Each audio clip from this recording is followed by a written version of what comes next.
Olá, queremos prosseguir hoje estudando a segunda carta de Pedro e nós vamos hoje então começar a estudar o capítulo 3, 2 Pedro 3, do versículo 1 até o versículo 9.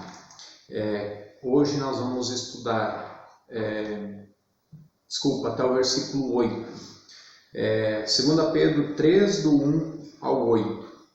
Eu vou ler na minha versão e depois a gente vai comentando então os versículos, entendendo melhor aquilo que Pedro está falando aqui. Diz assim: Amados, escrevo-vos agora essa segunda carta, em ambas as quais desperto com exortação o vosso ânimo sincero, para que se lembrem das palavras que anteriormente foram ditas pelos santos profetas, e também se lembrem do mandamento do Senhor e Salvador, que os apóstolos de vocês lhes ensinaram. Antes de tudo, saibam que nos últimos dias virão escarnecedores, com as suas zombarias, andando segundo as próprias paixões, e dizendo: onde está a promessa da sua vinda? Porque desde os pais morreram, todas as coisas permanecem como desde o princípio da criação. Acontece que, de propósito, esquecem que os céus existem desde muito tempo e que a terra surgiu da água e através da água pela palavra de Deus. Com base nesta palavra, também o mundo daquele tempo foi destruído, afogado em água. Pela mesma palavra, os céus e a terra que agora existem têm sido guardados para o fogo, estando reservados para o dia do juízo e da destruição dos ímpios. Mas há uma coisa, amados, que vocês não devem esquecer, que para o Senhor um dia é como 1000 anos, e 1000 anos são como um dia. Até aqui a palavra nesta noite, e nós queremos então agora tentar entender aquilo que Pedro está falando aqui nessa carta, né? Ele começa então no versículo 1, dizendo: Amados, escrevo-vos agora com esta segunda carta, em ambas, falando da primeira e da segunda carta, né? Aos quais desperto com exortação o vosso ânimo sincero. E aqui nós temos que entender o que é a exortação ou exortar. Tem outros textos da palavra de Deus que falam em exortar, né? E talvez muitas pessoas vão dizer assim: não sei o que é. Algumas pessoas vão dizer assim: exortar é corrigir. Mas na verdade exortar é dar ânimo, é animar a pessoa. Nós podemos também usar essa palavra no sentido de correção, mas deve ser sempre uma correção com incentivo a prosseguir, com uma esperança, com ânimo. Isso é exortar. Quando a palavra de Deus pede para a gente exortar o irmão, exortar as pessoas, é dar ânimo a elas, ok? Pedro vai falar aqui agora, começa a falar da vinda de Jesus, da próxima vinda, da segunda vinda de Cristo. E ele vai falar no versículo 2, para que se lembrem das palavras que anteriormente foram ditas pelos santos profetas. Essas palavras que ele está se referindo é as profecias da vinda de Jesus. E também se lembrem do mandamento do Senhor e Salvador que os apóstolos de vocês lhes ensinaram.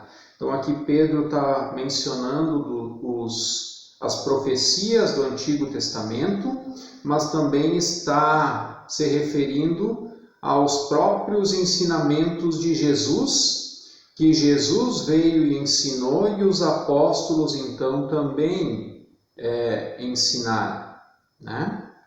Então ele está falando aqui E no versículo 13, então, ele começa dando dicas e dando uma dica muito preciosa da segunda vinda de Jesus. E ele diz: antes de tudo, saibam que nos últimos dias virão escarnecedores com as suas zombarias, andando segundo as próprias paixões. O que Pedro está dizendo? Pedro está dizendo o seguinte: um pouco antes de Jesus vir, nos últimos dias, vai se levantar escarnecedores. E o que é o escarnecedor? O escarnecedor é aquele que zomba de Jesus, zomba de Deus, zomba das coisas de Deus, né? Escarnece as coisas de Deus, andando segundo as próprias paixões. Algumas versões vai dizer segundo as suas concupiscências. O que é a concupiscência? É a paixão exagerada da carne, o desejo da carne. E aqui Pedro está dizendo então que eles iriam escarnecer e ter essas paixões então mais acentuadas, né? Andando segundo as próprias paixões. E nós não precisamos ir muito longe, vamos ver aqui no Brasil, os escarnecedores já estão no nosso meio. Olha só, você vê num carnaval Jesus sendo arrastado pela rua, sendo crucificado pela imagem, pela figura de Satanás. Você vê numa passeata gay um Jesus gay crucificado. Você vê num filme da Netflix Jesus sendo zombado na última ceia. E você vê tudo o que está se falando e fazendo com Deus, e você vê então que nós estamos caminhando aí nos últimos dias. E aí o texto aqui de Pedro segue dizendo que então eles iriam andar nas suas próprias paixões, zombando, escarnecendo, né? E eu lembro então do Salmo 1, aonde que diz no versículo 1 em diante: bem-aventurado é feliz o homem, o varão, né? O homem, falando não só no sexo masculino, mas o homem como humanidade, né? Bem-aventurado o homem que não anda nos conselhos dos ímpios, não se detém no caminho dos pecadores e não se assenta na roda dos escarnecedores. O que esse texto está falando? O que o salmista está dizendo? Está dizendo que o homem que não se sentar na mesa ou na roda dos escarnecedores, esse é feliz, esse vai ser feliz. E isso serve como um aviso para nós, um conselho para nós. Se você está em algum lugar e tem uma rodinha, você está ali conversando com amigos, com pessoas e talvez começam a zombar de Deus, contar piadas de Deus, de Jesus, das coisas de Deus, segundo o salmista, você saia. Não fique na roda dos escarnecedores, né? É o conselho que ele diz: se você quer ser bem-sucedido, se você quer ser bem-aventurado, então não ande no conselho dos ímpios, não pare no caminho dos pecadores, não se detém no caminho dos pecadores e não se assenta na roda dos escarnecedores. E aí diz que então você será como uma árvore plantada junto ao ribeiro, onde as suas raízes estendem-se até o ribeiro, e mesmo vindo seca, as folhas não murcham e não deixam de dar frutos. Olha só que palavra linda e edificante, né? E aqui então Pedro está dizendo: cuidado, porque vai ter os escarnecedores nos últimos dias, dizendo no versículo 4: onde está a promessa da sua vinda? Porque desde que os pais morreram, todas as coisas permanecem como desde o princípio da criação. Ou seja, faz tanto tempo, desde o primeiro século, que está se falando da vinda de Jesus e ele ainda não veio. Então bobagem, ele não vai vir. É isso que Pedro está falando. Eu tive uma vizinha minha, onde que ela já era idosa, e em um culto de estudo bíblico na casa dela, ela disse: eu não acredito que Jesus vai voltar. E aí perguntaram: mas por quê? Ela disse assim: olha, meus pais, quando eu era pequena, quando eu era criança, falavam que Jesus ia vir. E eu já estou velha e Jesus ainda não veio. E é bem isso que Pedro está falando. Eles vão dizer assim: os nossos pais já morreram, Jesus não veio, está tudo igual. Então, é balela, não vai vir, né? Mas olha o que Pedro diz: acontece que, de propósito, esquecem que os céus existem desde muito tempo, que a terra surgiu da água e através da água pela palavra de Deus. Aqui Pedro está fazendo menção de Gênesis 1, do versículo 6 ao 8, quando fala da divisão da água e da terra, quando Deus cria então o mundo, na criação do mundo.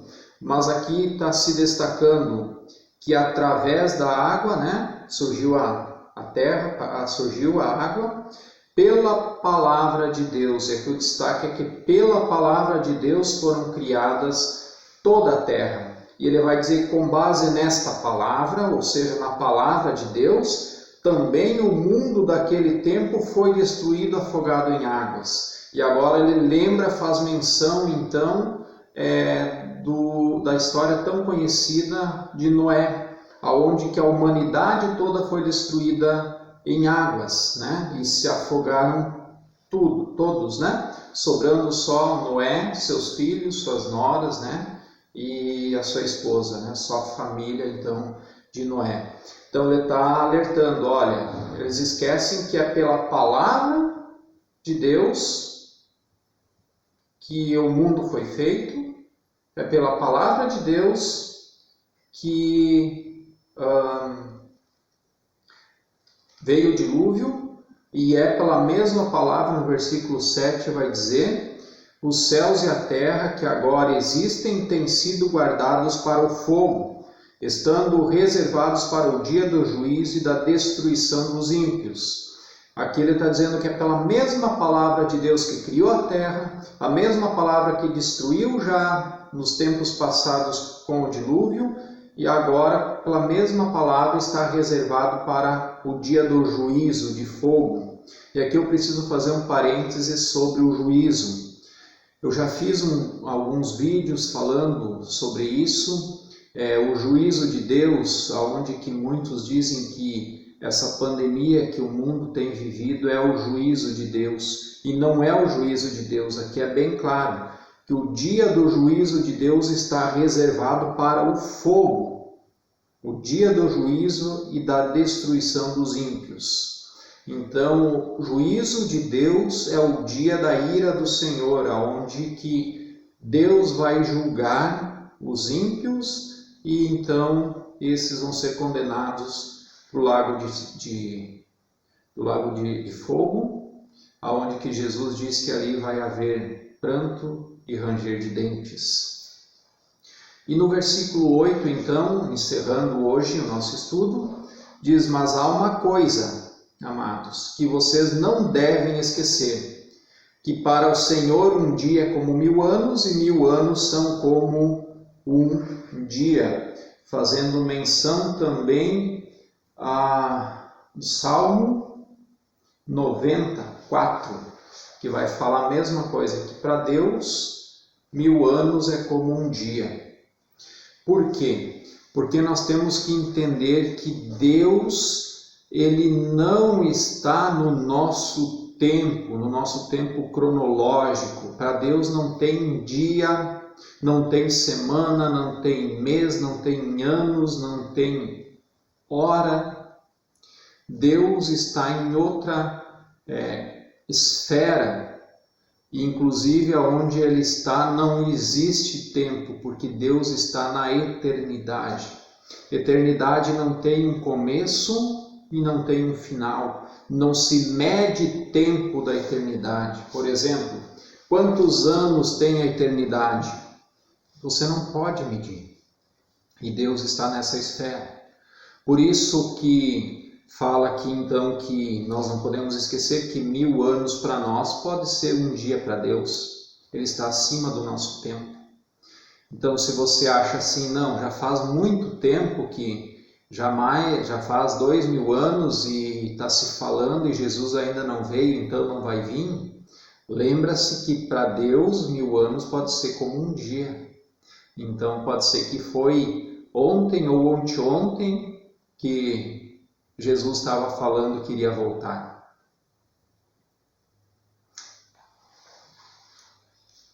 O que nós precisamos fazer?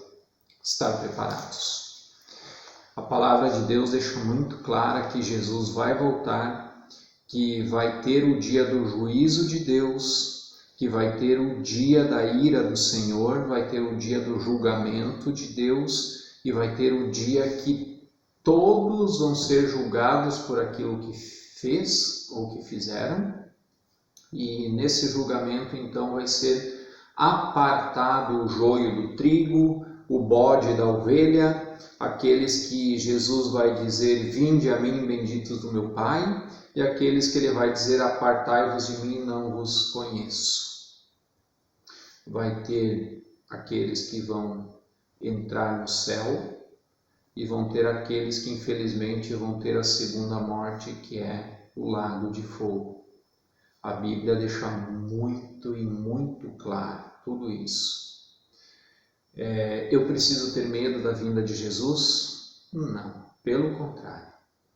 Isso não precisa me trazer medo, não precisa me trazer pânico. O que eu preciso é estar preparado. A minha pergunta é, se Jesus vier esta noite, você vai ir com ele ou fica? Para onde você vai? Você vai passar a eternidade com Deus ou você vai passar a eternidade em prantos e ranger de dentes? Está nas tuas mãos.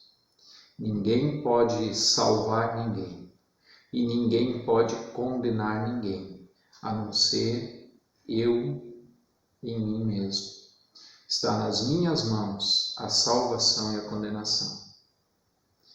Que Deus te abençoe e que você possa refletir e pensar nisso e estar preparado para quando Jesus vir, você subir aos céus e estar numa eternidade com Deus. Que Deus te abençoe em nome de Jesus.